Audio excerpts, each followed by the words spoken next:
Aurangzeb tomb అనేది మహారాష్ట్రలో ఔరంగాబాద్ జిల్లాలో ఉంది. అయితే ఈ సమాధి అక్కడి నుంచి తీసేయాలని చెప్పి చాలా పెద్ద ప్రొటెస్టులు జరుగుతున్నాయి. 'చావా' అని చెప్పి ఒక సినిమా వచ్చింది. ఈ సినిమాలో మరాఠా గ్లోరీని చెప్తూ దాంతోపాటు ఔరంగజేబ్ చేసిన ఘాతుకాలు కూడా ఈ సినిమాలో చాలా చెప్పారనమాట. దీంతో చాలామందికి ఔరంగజేబ్ అంటే ఆల్రెడీ చరిత్రలో ఔరంగజేబ్ చాలా కన్జర్వేటివ్ రూలర్ అని, ఔరంగజేబ్ పైన చాలా విమర్శలున్నాయి. హిందువులకు వ్యతిరేకంగా ఆయన చేసిన పనులు, ముఖ్యంగా శివాజీ పెద్ద కొడుకు శంభాజీని ఔరంగజేబ్ ఎలా చంపేశాడు, దీనికి సంబంధించి చాలా డిస్కషన్ నడుస్తుందన్నమాట. ఈ టైంలో మరాఠా గ్లోరీకి వ్యతిరేకంగా యాక్ట్ చేసిన ఔరంగజేబ్ సమాధి అక్కడ ఉండకూడదని చెప్పి అక్కడ చాలామంది అభిప్రాయపడుతున్నారు. ఇదంతా కొత్తవి కాదు. ఔరంగజేబ్ సమాధి ఏదైతే మహారాష్ట్రలో ఉందో దాన్ని తీసేమన్న డిమాండ్ ఈ రోజు వచ్చింది కాదు.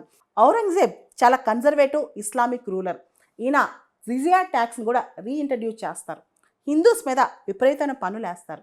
అంతేకాదు ఔరంగజేబ్ చాలా ఫండమెంటల్ ఇస్లామీ పీపుల్ పైన ఇంపోజ్ చేస్తారు. ఈయన ఎక్కువగా డెక్కన్ ఏరియా, మరాఠా రీజన్లో ఎక్స్పిడిషన్స్ ఎక్కువ చేస్తారు. ఈయనకి ఇక్కడ అంటే మరాఠాస్ దృష్టిలో ఈయన చాలా బ్యాడ్ రూలర్ అనమాట.